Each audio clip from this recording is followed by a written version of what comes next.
Hello people and welcome to my YouTube channel. My name is MB Kiernan, but you can call me Maria. So first off, I just want to say a huge thank you to all the new subscribers here on the channel. Your love and support is super duper awesome and I really appreciate you.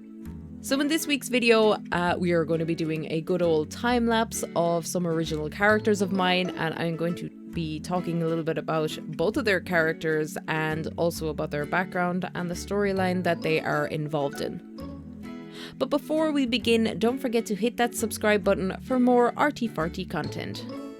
So I want to introduce you all to my two original characters here in this video, Áine and Ferus.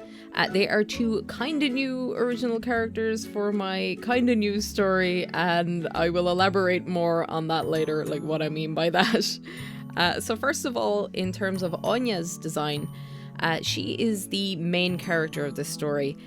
So she's mostly based on an old character of mine named Alice, but I kind of wanted to throw in a little bit of an Irish flavour there because, you know, I am Irish, so I wanted to throw in a little bit of an Irish flavour, a little homage, if you will, and give her an Irish name. So her style is very loosely based on that of the early 1900s. The bowler hat that she wears is her father's, or was her father's. Her father unfortunately passed away, and she keeps the bowler hat in his memory.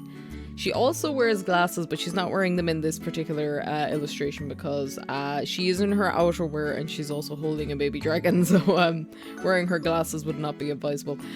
She usually wears the glasses for reading and also when she's working. So in terms of her personality, who she is, what she's like, she's very quiet. She likes to keep to herself. She's not shy or anything, like she doesn't mind being around other people so much, so but you know, she just prefers to be by herself. She is also quite adventurous and curious about the world around her, which leads her to the procurement of a baby dragon.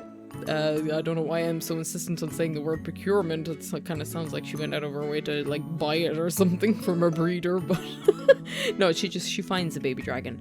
But that was due to her being very adventurous and also very curious. She is from a middle class background, so she's not very badly off. Her mother and her sister are a bit more prim and proper than her. She prefers to dress comfortably. Like, she dresses well, as you can see here. This is her outerwear, and she dresses quite fancy, but not very fancy compared to her, like the rest of her family. They're very formal. She doesn't like formal occasions, and she hates dressing up. Now, it's not so much that she hates the dresses that she has to wear if she's at a formal occasion. She just prefers not to wear them. So yeah, she is a creature of comfort, and she'd rather dress in something that doesn't drag along the ground. So that is it for Áine. I will talk a little bit about her role in the story later on. Now on to Ferus, this cute little chunky dragon that you see in this here video before you. In terms of his design, obviously here he is currently a baby dragon. He's entirely based on an original character from a completely different story, so completely different to the character of Alice that Áine was based off. Ferus's character was based on something from another story, and his name was also Ferus in that.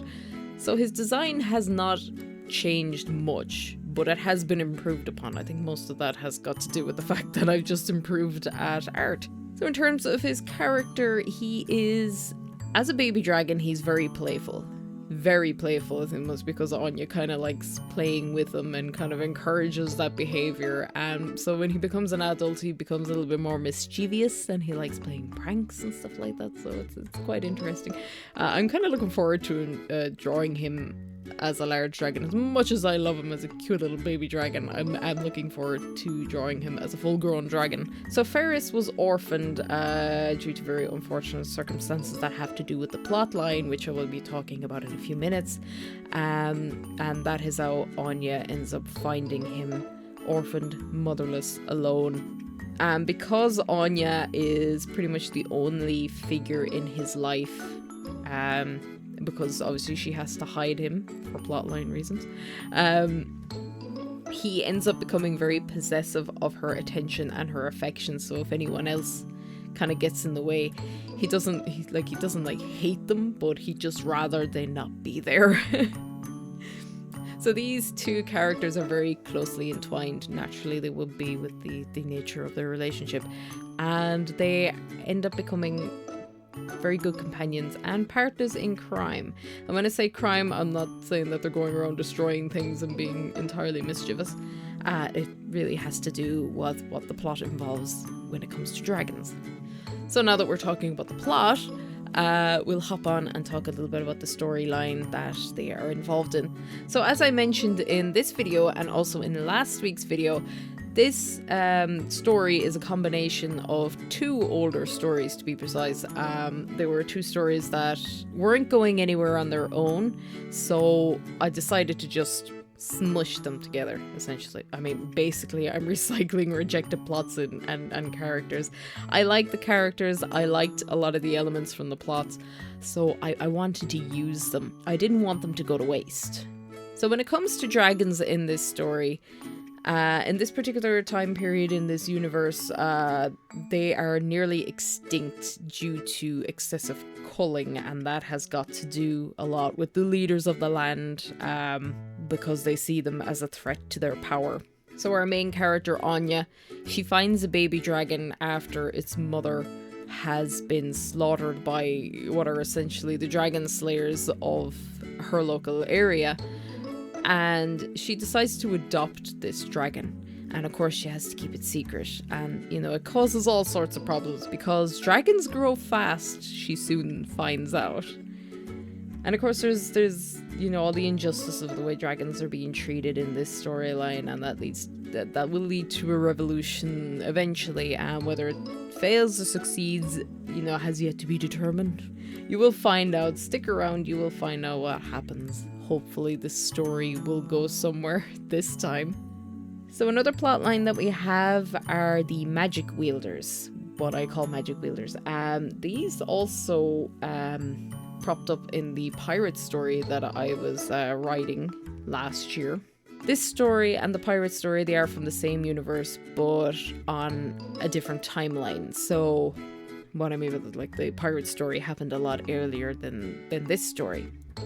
So magic wielders in this particular area have fallen into legend. People think there are no more of them, but what-ho, foe, there are more of them. Surprise, surprise, they have survived through adversity. Much like dragons, they were outlawed, basically, just because they existed. Mostly if they were practicing magic wielders as well, you know, they would face the penalty of death. So any ones that do exist, they are in hiding. They are there, but they are in hiding. For now, that is all I can really share on the storyline. So you can see there's a bit of a relationship there between the storyline of the dragons and also the magic wielders. There's a few like coinciding elements, as you were.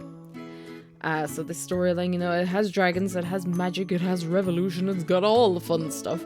So if you are interested, stay tuned for more updates and more progress if you like the sound of it. And that, my friends, is going to be it for this video. I hope you enjoyed your stay. I hope you enjoyed watching this little time lapse and listening to me talk about my characters and their designs and the story that they're involved in. You will be seeing more of them and their world in future videos.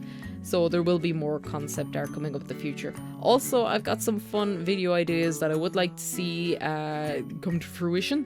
There will be a lot of time lapses here because I do work a part-time job, so I'm not going to have a great amount of time to do a lot of extensive video editing, but we will have some fun video ideas every now and again. And also, if you have any ideas for videos or any art that you want to see from me, do leave them in the comments section below. I would love to hear your suggestions. So thank you so much for joining me today. Stay creative, my people, and I will see you all in the next one.